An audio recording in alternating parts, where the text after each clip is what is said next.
Okay, there's a nice paper out. In Nature, which talks about the hydrogen revolution.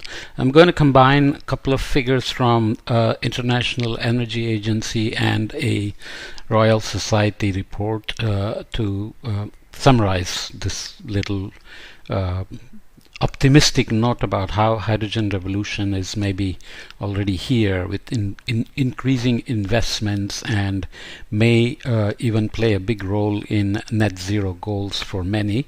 What is shown here is the molten iron flows from a blast furnace in the ThyssenKrupp Steel Europe steelworks in Germany.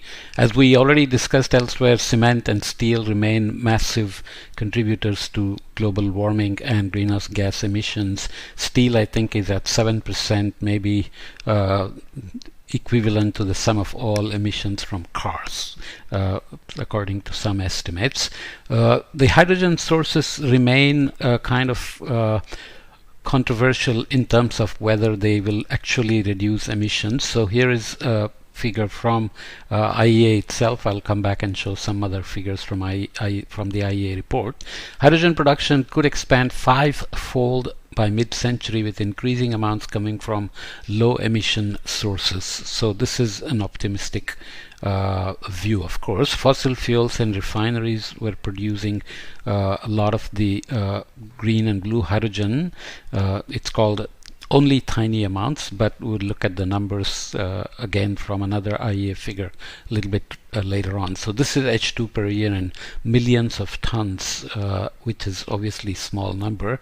Fossil fuels with CCUS, so you can see that that is a tiny fraction here, and electrolysis, which is the clean way to do it if the energy used for electrolysis can come from green energy. So there is this idea of gray hydrogen, blue hydrogen, green hydrogen, and then there are various other colors depending on how they are produced. So you can see that by 2030 we expect electrolysis to play a bigger role, and by 2050 that'll be doing most of the work, whereas we still expect fossil fuels with carbon capture, utilization and sequestration to be part of the story, and hopefully fossil fuels and refineries would have dropped to a small amount, basically as a byproduct of at that time.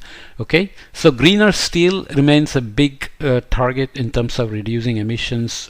As you know, we get iron ore, which is basically rusted iron. To extract it, blast furnace is used, and iron ore is smelted in the presence of coke or modified coal to produce pig iron, and this is in very high CO2 production process. So using hydrogen instead of coal to produce steel from iron ore could cut carbon dioxide emissions by up to 90% from this sector, as might a more experimental approach using electricity. So electric arc furnaces are being considered as well. So here you have mining of ore, which produces a lot of CO2. Iron ore is then transported to the place where steel production happens. So iron ore pellets. Either you can use electricity, so an electric current separates oxygen from elemental iron because it's rusted iron, oxidized iron that you are trying to convert to iron. The molten iron then goes to make steel. Companies such as Boston Metal are working on this process. So you produce liquid metal using electricity, and if electricity comes from a clean source, then you only emit oxygen and not CO2. Then you can go on to moving steel. But in the majority of the processes now, coal is used to produce coke, and you get iron ore pellets going into the blast furnace, where iron ore is smelted in the presence of coke to produce pig iron, which has impurities including carbon. Excess carbon is then burnt off to produce steel, so you're producing a lot of CO2. And there is hot air involved. So pig iron then uses oxygen to produce more CO2 in the basic oxygen furnace provide crude steel for further processing. Hydrogen process, on the other hand, would go from iron pellets to iron ore that is chemically reduced using hydrogen to produce sponge iron, which is then smelted into steel. Companies such as Hybrid have sold green steel using this process. So you have water being emitted with hydrogen supplying the energy for the furnace to smelt the iron ore, as opposed to coke here or electricity here.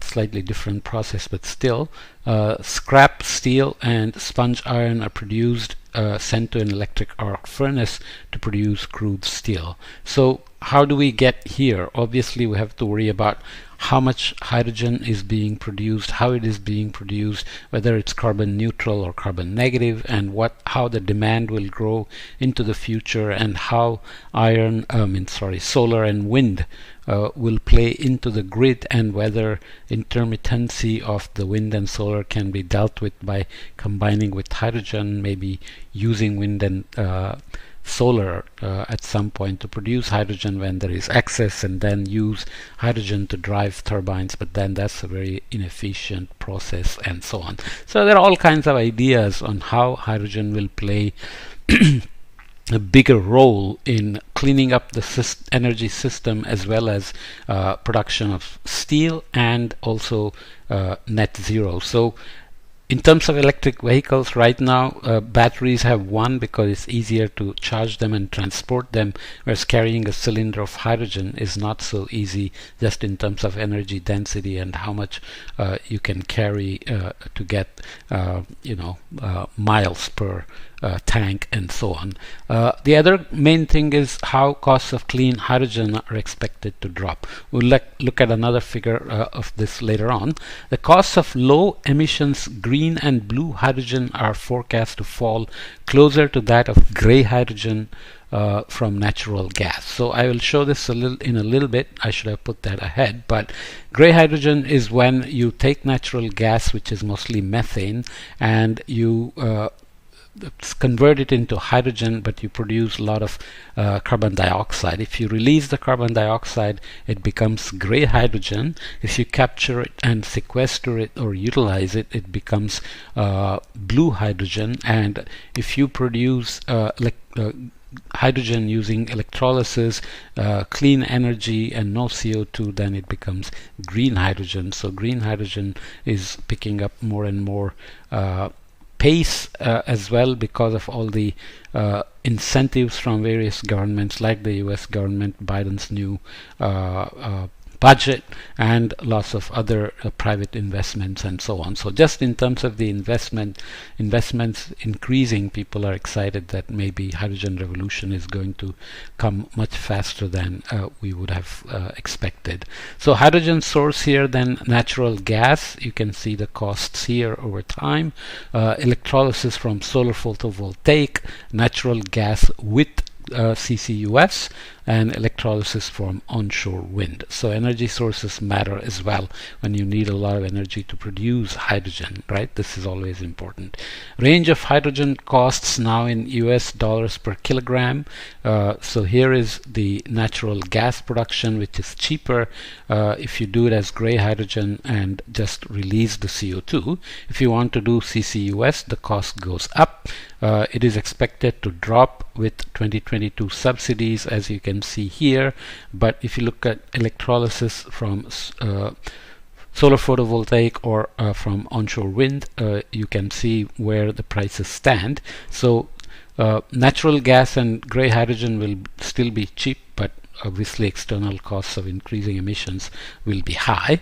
Whereas if you do CCUS, you still keep it low, but relying on solar photovoltaic and onshore wind is high now, but is expected to drop as you go into the future from 2030 to 2050. So just looking at cost obviously doesn't make much sense when you are actually looking at all the impacts of climate change that will come with increased emissions which are involved in these two cases. So we have to always include those externalities, right? So to add a few more points from the role of hydrogen in a net zero energy system, system. This is from the Royal Academy of Engineering, which is much more UK focused, but they have a couple of good graphics we'll look at, a little bit out of order, but you already know what it is. Gray, blue and green hydrogen production method. How gray, blue and hydrogen are produced. Gray and blue hydrogen are produced from steam, methane reforming or coal gasification from fossil fuels.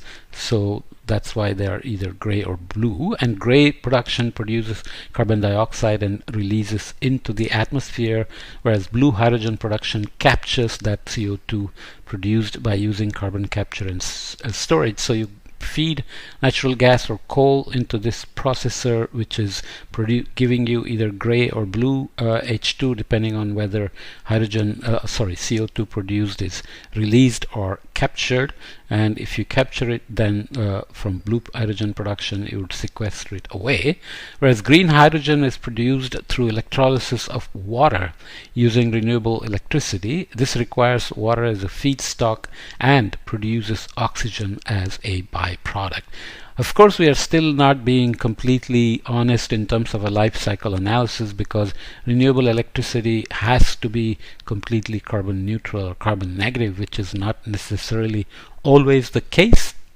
Because whether you are producing H2 or producing solar cells and wind mills, there are of course mining and other industrial activities involved. Recycling is involved, so life cycle analysis would require more diligent work than simply saying green hydrogen can be produced by electrolysis using renewable electricity. So we always have to watch every step along the way. So the same report produces this graphic of top producers of critical materials in electrolyzers.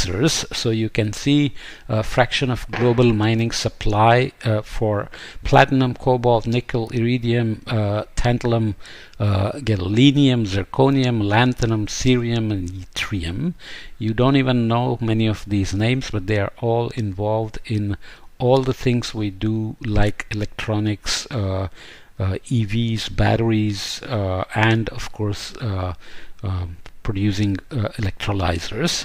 So which are the countries involved? South Africa, Russia, Zimbabwe, Congo, China, Canada, Germany, Australia, Brazil, Rwanda and Japan, which means the countries that are not producing their own materials are going to rely on other countries, and that brings its own dependence, which has played out in a dirty way during the Russian invasion of Ukraine, in terms of what Europe has to do to meet its own energy demand and what Ukraine may end up doing, because its power supplies are being destroyed by Russia and so on. So obviously these things are never so simple. Nonetheless, we need to track these to see where they come from and how clean they are in terms of their production and so on and so forth.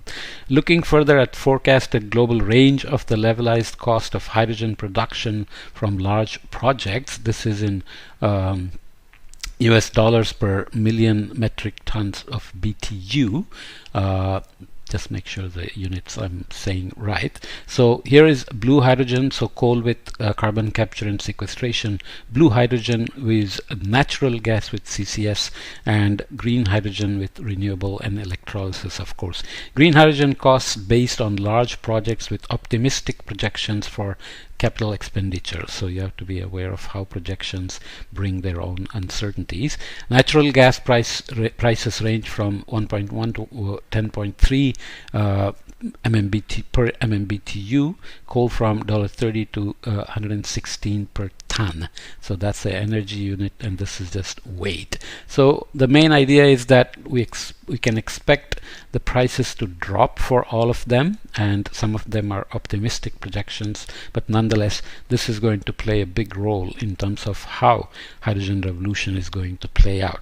Looking at net zero pathways provided by the IEA report, hydrogen is an important part of the net zero emission scenario, but is only one piece of the puzzle. This is something to keep in mind, because technological promises like CCUS have to be kept have to be watched closely to see whether these assumptions in the future about hydrogen with CCUS will work out, and so on and so forth. So share of total fractional cost here. Total final energy consumption, fuel in the net zero emission scenarios from 2020 to 2050. You have the various players from 2020, 2030 to 2050. You can see that oil has to drop, and so coal has to essentially disappear, but unfortunately it won't. Renewables have to increase, electricity, hydrogen has to take a big jump, and district heat, which is kind of a combined heat and power, is going to play a role as well, especially for countries like UK, which are way ahead in this, as well as using the air pumps, as opposed to air conditioners, right? Heat pumps, sorry. Sources of hydrogen production in the net zero emission scenario 2020 to 2050. Fossil fuels still doing a lot of it. They have to drop by 2030 and almost disappear by 2050. Then fossil with CCUS will contribute quite a bit, but electricity and green hydrogen have to do most of the work in terms of the expected demand for hydrogen in million tons H2 by 2050. Cumulative emissions reductions by mitigation measures in the net zero emissions. You have here a combination of things: renewables, electrification, CCUS, again technological promise that has to scale up quickly. Other fuel shifts, behavior and avoided demand, 11%, optimistic scenarios, technology performance, again promises for the future, and hydrogen sits here. Okay, so sources of hydrogen in production in 2020 will give us the sobering message again. Natural gas without CCUS, which means producing lots of CO2 emissions, sits here at 59%. Coal is being used at 19%, as byproducts 21% that we looked at, and the total production was only about 19 million tons of H2, and you can see how much the demand is expected to increase by 2030 and 2050. We have to keep these in mind all the time. Nonetheless, hydrogen from electrolysis starts to compete with hydrogen from natural gas with CCUS by 2030. So electrolysis costs keep dropping, and more electrolysis and green hydrogen will be produced. So I won't go into the details, but hydrogen production cost from hybrid solar PV and wind systems in 2030. Again, you have to see how much uncertainty there is in these projections, but nonetheless you can see that costs remain high in some places where solar PV is not going to be efficient because of the number of solar days per year. But in the low latitudes where wind and solar can combine effectively, you can expect the hydrogen costs in US dollars per kilogram H2 to drop less than $1.50 here in large parts of Northwest India and China, where there are deserts and lots of sunshine, and in the Middle East, and ranging to over $4 per kilogram of hydrogen in these higher latitudes and other places where the solar and wind can be an issue. Okay, there are lots of policy recommendations in the report which I won't go into, but just to conclude, key milestones to stay on track with the net zero emissions scenario by 2030, where we are in 2020 and where 2030 needs to be in terms of net zero, and the development status of various things like million tons of H2, 90 to 212, electrolysis capacity 0.3 to 850, but the technology is mature, CO2 captured and stored, mature, total road fuel cell electric vehicles, market scale up is needed, so it's expected to go from 0.035 to 15.3. This is obviously being completely outrun by battery technology, but we have to see where it'll go in the future. These are hydrogen refueling systems, so market has to scale up. Ammonium demand in shipping, so there's demonstration needed. Hydrogen demand in electricity generation, demonstration needed, but you can see where the expected demand will be in terms of the million tons of H2. Low carbon H2 demand and direct reduction of iron in reducing blast furnace emissions in steel production. has to go from 0.1 million tons to 5.7. The demonstration is going on. Synfuel demand, you know what that is, you can look it up. In has to basically non-existent, now has to go to 38, and prototypes are available now in terms of development status, and export terminals have to jump to 60 from 0 in 2020, and prototypes are available. So kind of a short introduction to the hydrogen revolution, but hopefully you can follow up on these huge reports from IEA and the Royal Society of Engineering and so on. Okay.